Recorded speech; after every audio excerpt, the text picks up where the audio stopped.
So let's start with the rapid fire. The first one, describe what your organization does in one sentence. Great. You.com is revolutionizing search by reorganizing the world's data around who you are and building applications that allow you to search less and do more. How long does it take you to get ready in the mornings? Depends on the morning. Depends on how early the meeting is. Sometimes 5 minutes rolling out of bed. Sometimes I'll take some time to actually get my hair in order. Most valuable skill you've learned in life? Learn quickly by listening carefully. In one sentence, describe one problem that your organization is facing. Search is really broad and people search for a lot of different things, which makes traditional startup advice around focusing and finding niches particularly challenging. How do you relax? Exercise, walks, talks, painting, a lot of reading. Work from home or work from office? Well, at You.com, we're all remote, so we all work from home, but we do rent out some offices every once in a while, and I really enjoy seeing people. How many hours of sleep can you survive on? 9. Biggest mistake of your career?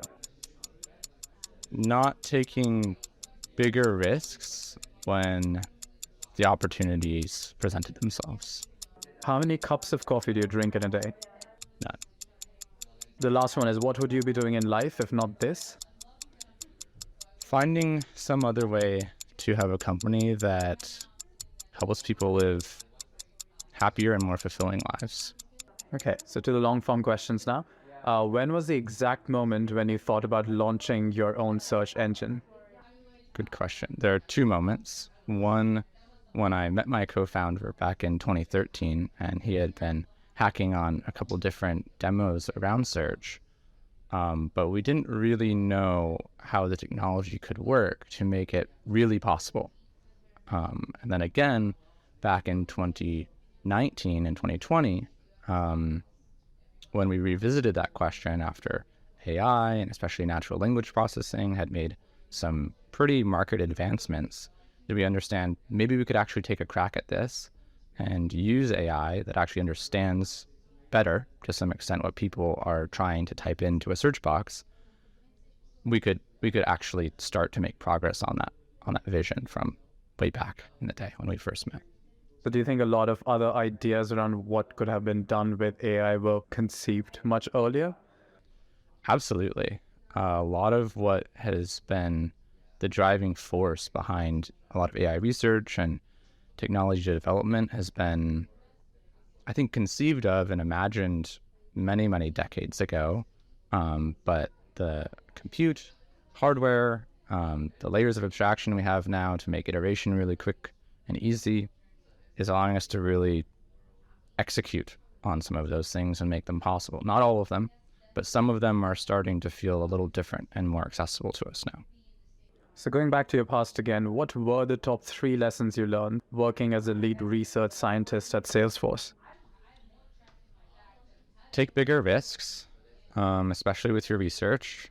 Find something that you think is that forces you to think on very long time horizons, and learn as quickly as possible from other people, from as much experimentation as you can, and direct all of that towards those really long-term visions and commitments to things that are ideally simple in concept, but sometimes hard to execute and make work.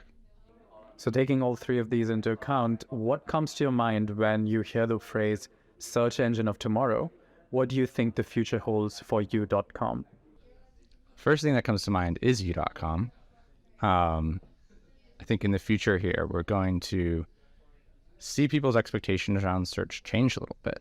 I think for You.com especially, we want to focus on helping people actually search less and do more, and get away from some of the kind of ad-addicted kind of attention economy that's developed around search and many other things as a consequence of how search is framed, how we interact with the rest of the web.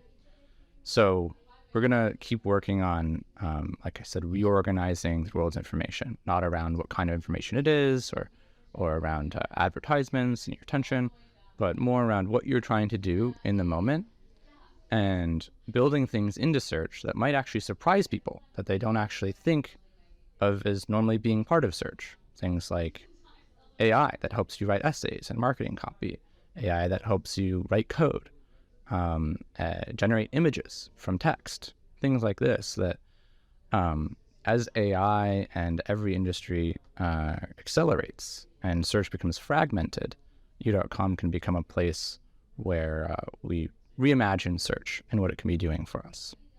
And so what would you have to say for people who are afraid that this is going to lead to job losses in the market or something? Yeah, that's a great question.